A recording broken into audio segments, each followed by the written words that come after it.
Right, we need to have a serious conversation about Ruben Amorim. There's a lot of reports coming out. Could he be sacked? He could be sacked next season. Amorim doesn't feel his job is fully safe. Amorim is embarrassed.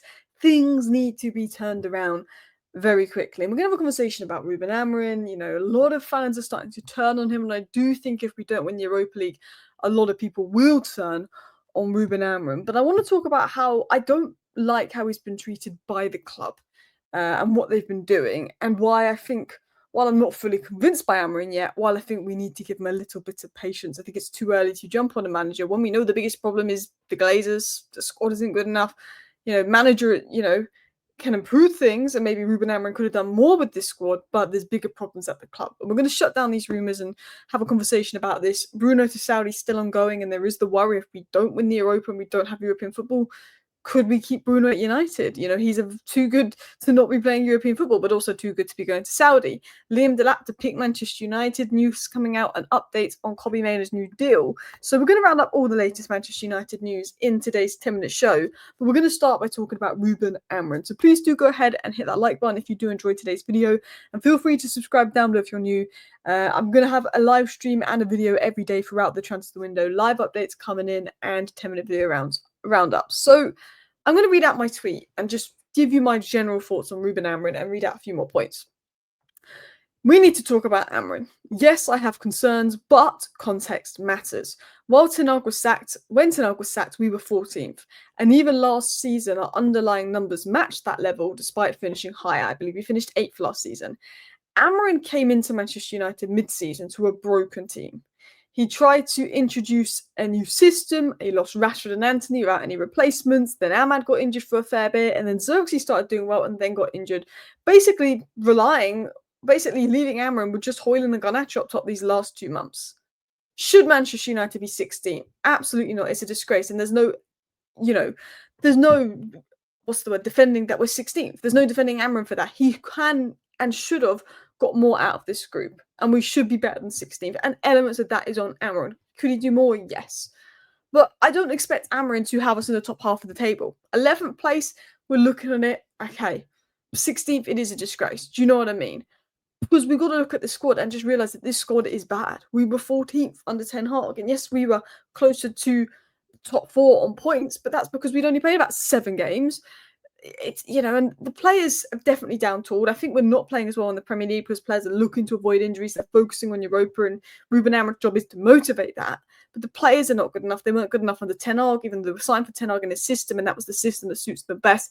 And they're not good enough in Amorim's system that is completely different to Ten Hag, and these players don't even suit Amorim's system. Amarin had to fix the squad. They couldn't perform in a back 4, and now they can't perform in a back 5. We loaned out 3 attackers and replaced none. Sancho, Rashford, and Antony got loaned out. Xerxes got injured, Ahmad got injured. We didn't bring anybody in, and we thought, yeah, Højlund leading the line, Garnacho up there, young players. Why can't we score goals? I wonder why. Did you know this season that Manchester United have better XG numbers and better expected points numbers than Nottingham Forest? Just shows how much more clinical they've been than us. And Nottingham Forest deserve to be above us for the way they've played anyway. But going forward, we've regressed. We've regressed. And that's not just about Amarin, and I don't think we've been good since Amarin's come into the Premier League, but that is on the club and that is on the recruitment for getting rid of a player like Rashford. And I know a lot of people didn't like Rashford, but Rashford 2 seasons ago was producing 30 goals. So say what you want about Rashford, but if you lose Sancho, Rashford and Antony, particularly Rashford, you need to bring another attacker in. You need to. Defensively, we're no longer conceding 20 shots a game if you want to look for a positive under Ruben Amorim, although with a back 5, I'd be concerned if we were. But until Amarin, for me, can have an overhaul of 5+ quality players coming into this Manchester United starting 11, and that's the bare minimum. We probably need about 8. It's hard to judge them fairly because this team wouldn't finish 10th under any manager. Hansi Flick would not get this team finishing 10th. If Hansi Flick came in, Rashford maybe stays. There's a better goal scorer on the pitch, elements of that. But with this current team, with the players that have been available for Ruben Amorim, he wouldn't get us 10th. Pep Guardiola wouldn't get us above 10th. Amarin went to Sporting and he rebuilt Sporting from a mess. They maybe weren't in the level of mess that Manchester United are in, but Sporting were in a bad place, and Amarin had a summer window, and the difference one summer made. We can criticise Amarin. Am I fully convinced by Amarin? No. There's things he's getting wrong. There's things that I don't like. But I'm not going to sit here and say sack Amarin when the guys had one signing in Dorgu. The real problem is above him. The real problem should be on the Glazers. It should be on the letdown. It should be on the fact, and we're going to talk about this later in today's show, that Manchester United's goal next season is to finish 6th. Now, considering how crap we've been the last 2 seasons, we're mostly okay with finishing 6th. It's an improvement. It's progress. We know that getting back in the top 4 is probably not realistic next season. But who let the club's standards fall to a position where 6th next season is going to be considered a good season? The Glazers. They are the biggest problem at the club. Maybe Amaran works out, maybe Amaran doesn't, but until we give him a good transfer window and we can see what he can do next season, it's hard to judge. He needs 3 quality attacking players. He needs a midfielder that can progress the ball. He's going to need another centre-back for depth because of the injuries and potentially a goalkeeper, bare minimum. And United need to sort that out. Because I think INEOS, and I do not like what INEOS have done to Amaran this season, but I think INEOS have let Ruben Amaran down. United forced Amaran to join mid-season. They said, if you wait till the summer, we'll go for another manager. We need you now. We need you mid-season. Even though he was doing great at Sporting, they were like, we need you now. So that's fine bringing in the manager mid-season if you're going to back them in January. But United were never going to back Ruben Amaran in January because they had no money. So if you're insisting a manager comes in mid-season, but you say you've got no money to spend, why are you bringing in a manager that needs about 7 new signings and plays the completely opposite way to Ten Hag? You know, surely you would want a manager that would be more similar to Ten Hag, like Liverpool did with Arne Slot, didn't have to spend with Klopp. I don't know. Anyway, he inherits this Ten Hag squad. This is Ten Hag squad for Ten Hag style that Ten Hag couldn't get above 14th with. And all of a sudden, we're expecting Amaran to produce miracles, especially after losing Anthony Rashford and Ahmad to injury. The best thing Ruben Amaran did when he came in was give Ahmad minutes because we saw that we had a good player and Ten Hag would leave him on the bench. Amaran got one January signing of Dorgu that was young. We all know he wanted Nuno Mendes and Kirkes. Dorgu was third choice. He was the only one we could get. I think Dorgu's been over-criticised. I think he can be a good player. I think he's got good attacking output. I think people are over-criticising him. But we had no replacement for Rashford or Anthony. The club was more focused this January on loaning Rashford, Anthony, Malasta out to get their value up so we could make more money in the summer, right off this season and focus on next season, than giving Amaran a little bit of something to help this season. And if we get to the Europa League and we miss loads of big chances in the final, play Tottenham off the park and lose 1-0, we'll be looking at the fact that we didn't go and replace Rashford because INEOS were more focused on, doesn't really matter, we're focused on next season and the money we can have. Ahmad injured, Xerxes injured. Luckily, Ahmad's back now, but there's no attacking depth.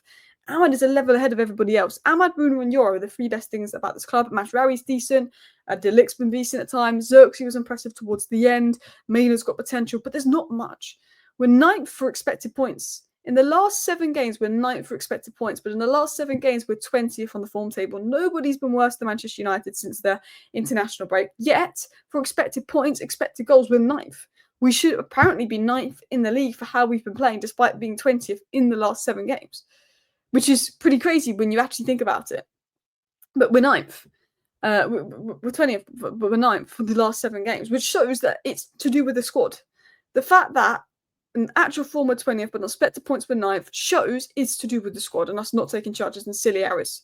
So, although we're atrocious in the Premier League for the last couple of weeks, for the last couple of months, I think it will naturally go up next season and this expected points will move over. Like Newcastle could finish 2nd this season and their expected points, even though they finished 7th last season, did have them about 4th and they had a much better season. I do think we'll be better next season. I think we're better players. I think Ruben Amaran's system can work.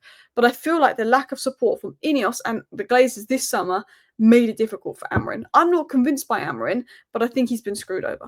I think the club sacrificed the season and I think he's been screwed over, if I was going to be totally honest. There's also reports that an embarrassed Ruben Amaran has admitted he will not survive at Manchester United next season unless there's a rapid uplift in results. And, well, you know, as much as Ruben Amaran needs 5 quality signings, if we are 15th in December next year, he will have to go. And I don't like saying that, but that is just not acceptable, even if he's not the biggest problem at the club. Solly Talks did say Ruben Amaran will stay regardless of United win the Europa League or not. He's not going to be sacked. INEOS are going to give him the summer. But he did say next season we all or nothing. I don't think he's going to be sacked even if Tottenham win the Europa.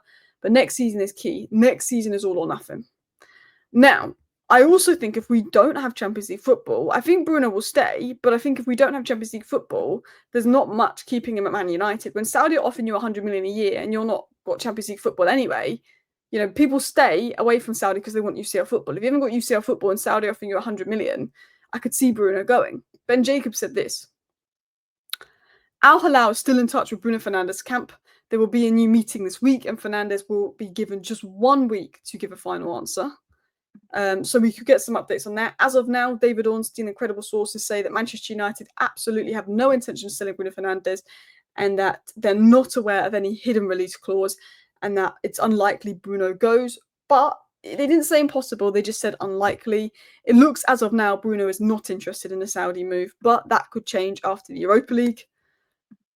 We then got updates coming in from multiple sources that Liam Delap is leaning towards joining Manchester United. United are hopeful of signing Delap if they qualify for the Champions League, and the club has already presented their project to Liam Delap. Delap will consider his options at the end of the season. Not sure what Delap is waiting for. He's just waiting to the end of the season to choose between United and Chelsea. Chelsea have always been seen as leading the race, but recently it's believed that United are leading the race. Maybe Chelsea looking elsewhere. For me, I'd rather Jonathan David. For me, I'd rather Victor Gyökeres. But look, we finished 16th. Our pool might not be good enough to get those kind of players at the club that's sad. And we may get Liam Delap. Although he could reject us, you never know. If we don't win the Europa, maybe he wants Champions League football. But, you know, Man United is a step up from Ipswich. So hopefully not. Going into what I mentioned earlier, Samuel Luckhurst said that United are targeting a top 6 finish within the Premier League next season. I mean, it's a realistic target. It's a realistic aim. Top 6 should be the bare minimum. 6th should be, you know, what we need. Because it will show progress, but Manchester United finishing 6th, if we said that 2 years ago, it's a disgrace. If we say Manchester United finish 6th next year, most people are like, well, okay, it's better. I can't believe we got to a point where we are accepting 6th as a fan base because of how bad the last 2 years have been. We're like, okay, well, 6th is better than 16th, so we'll take it. We should be taking 1st, 2nd, 3rd is a bad season under Fergie. It's sad how the standards have fallen. I know we have to be realistic, but it's just a sad truth of how the standards have fallen. And there was an update coming in from Sean Connolly as well, saying that the club are confident of Inos signing a new long-term contract at the club. And there's belief shared between Inos camp and United in Amaran.